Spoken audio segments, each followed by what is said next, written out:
Hello, Sean here again. In this video, let us go about the startup marketing and copywriting from the J. Abrams Money Making Secrets and Marketing Genius. Startup marketing.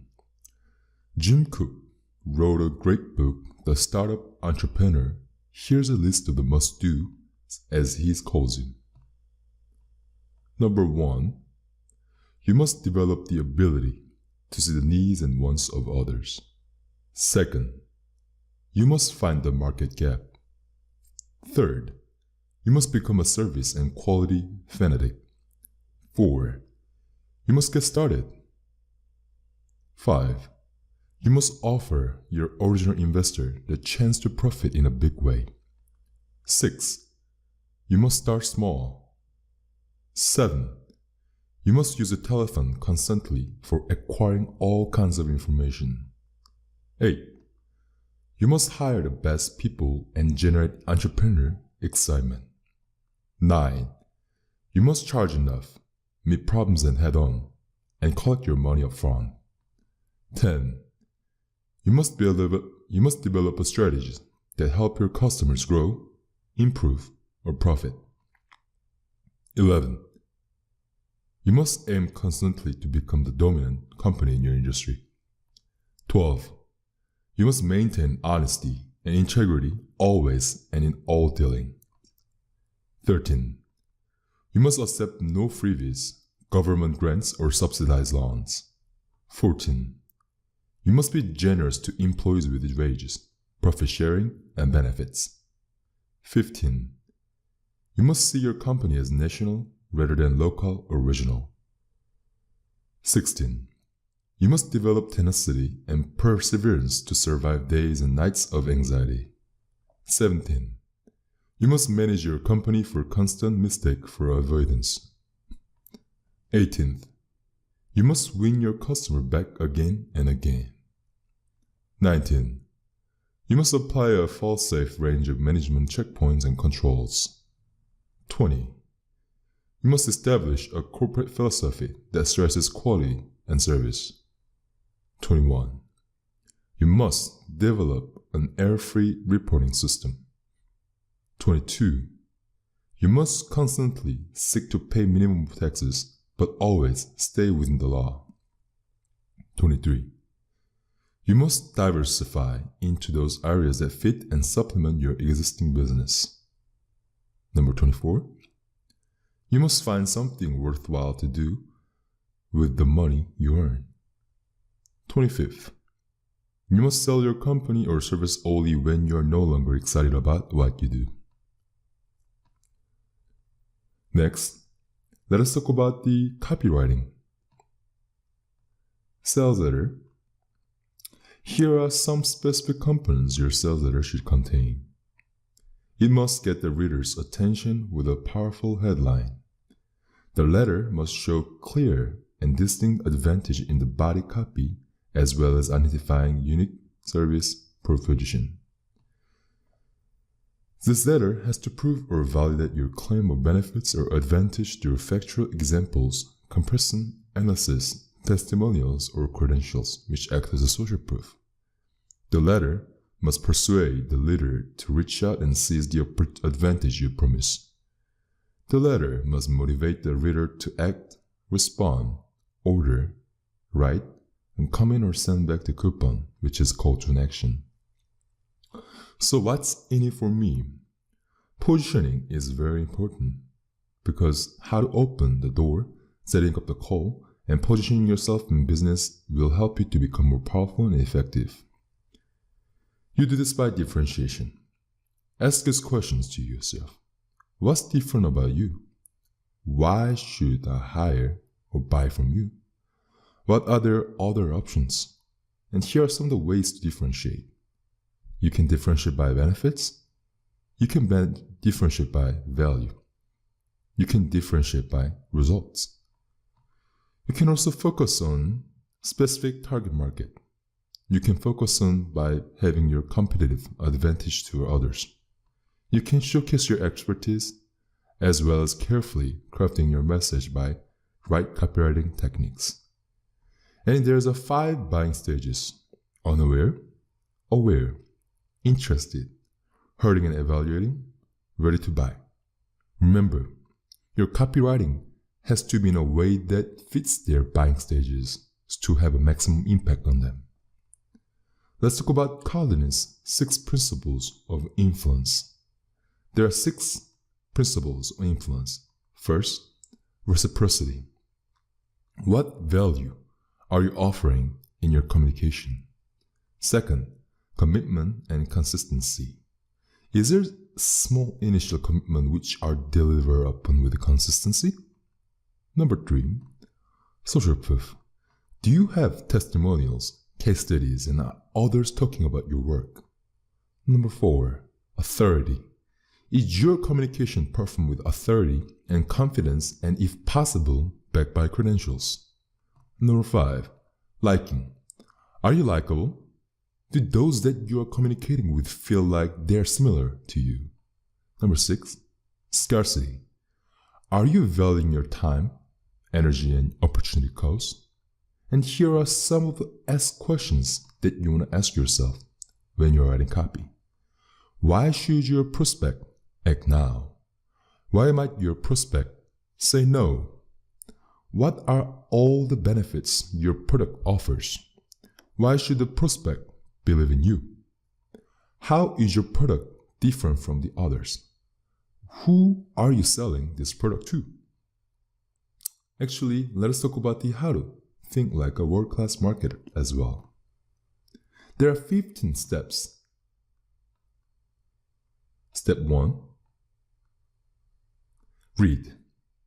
Read every good advertisement you see published, then clip, then save it for future reference.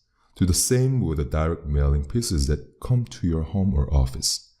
Record all the good TV commercials that convince you to buy, especially the ones that almost convince you even though you don't need the product. Step 2, observe. Spend weekends and evenings shopping. Note the conduct, personalities, and actions of retailers and service companies. Keep a notebook in your pocket for jotting down ideas and observations. Every time something irritates you, make a note of it. Every time something delights and pleases you, write it down as well. Step 3, get involved. Ask your customers questions. Go out in the field and spend some time as a salesperson. Find what your prospect really want and what their major sales objections are. Spend one day a week working the customer service phone or counter. Go out on the service calls. Step 4, play customer. Order something from your own company under an assumed name and see how the average customer is being treated. Complain about the purchase and see how your product is handled. Do the same thing with your competition and observe how their treatment differs from one is similar to your company's one. Step 5, listen. Let your employees share with you their observation and opinions and pay close attention to what they say. Call customers and ask questions about your performance, image, and conduct. Step 6, nurture ideas. Encourage your marketing people, sales manager, add people to try a lot of new ideas, concepts, approaches, and offer and packages. Step 7, show people that you care. Acknowledge your staff, your customers, your vendors. Do not forget about past customers and the prospect you don't sell. Service the living daylight of everyone. No holds barreled.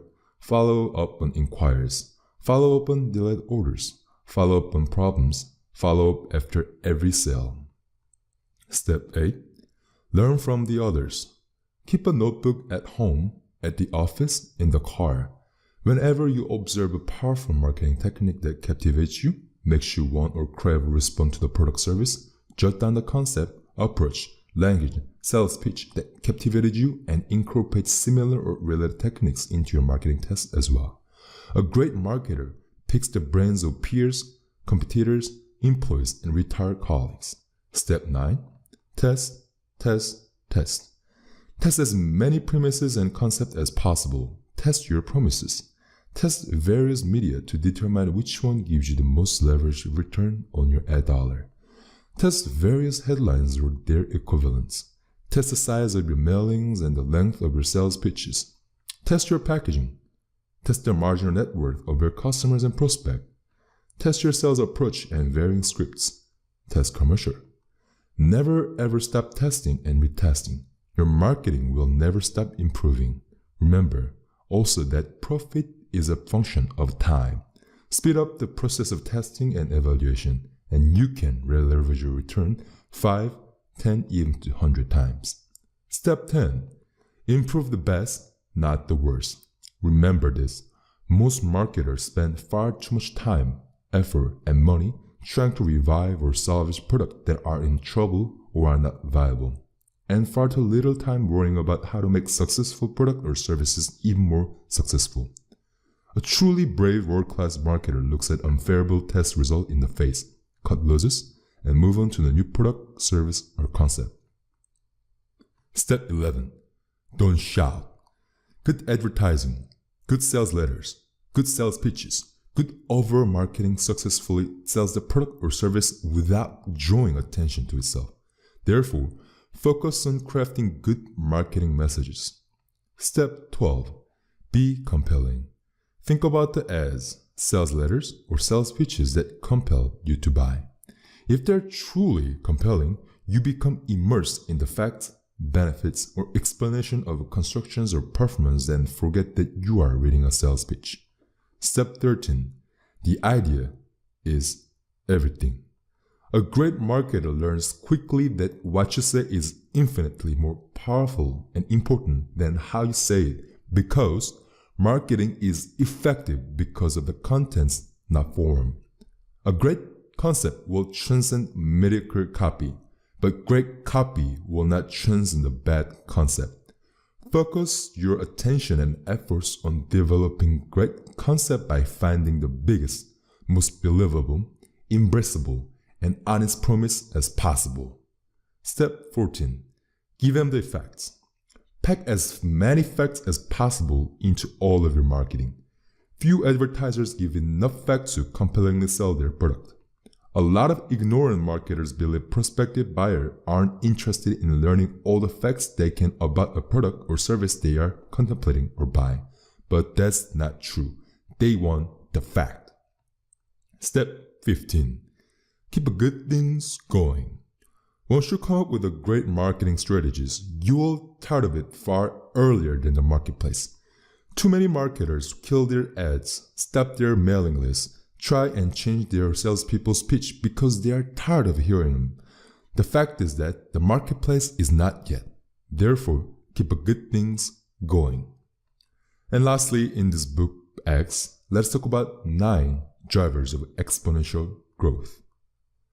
Marketing, strategy, capital, business model, relationship, distribution channels, products and service, process, procedures and system, ideology. Let us look at the marketing side first. You have activities that are bolstering marketing actions, tactics, and strategies, such as models, vehicles, message, proposition, call to action, proof, outcome for prospect, risk reversal, communication sequence, means, medias, such as on target, off target, better ways to reach, headlines. And here are some of the questions you want to ask yourself when it comes to marketing your product or services. Are you testing with the various approaches that communicate benefit or gain control over conversations through questions that provokes the prospect to give you control? Are you providing in your communications that your product does what you say? Is there a no or low risk way for them to take the first step? Are you following up with a more constant of advancing and enhancing communication? Are you using a referral generating system? Next component will be strategy. Change your strategy, you change your result. Most companies do not have one and operate tactically instead. You can have a strategy, either you start with a break even or you can start with a partnership. Look at different strategies out there. You have to borrow, adapt, and adopt. That's the important concept. Next, capital. There are a few dimensions, including money capital, intellectual capital, relational capital, human resource capital, and knowledge capital. Every capital is important. If you cannot afford to acquire tech, expertise, resource, Ask who has extra resources that you can partner with or to pay for result. That's how you can go about this issue. Next will be business model. How would you get the clients in the first place? Ask yourself, what is your model and how does it fit and complement your overall strategies? Examine different industries and learn their strategies. Relationship. How can you identify all the people who have direct access, compatibility, and trust to your market that are not competitive to partner with? How many businesses and industries that reach your market before, during, after, or instead? How many people who sell on alternative means are there for past and inactive or non-buyer prospect? Make a list of all relationships that you have that are influential. Influencers who have a bond with the market you serve. Next, distribution channels.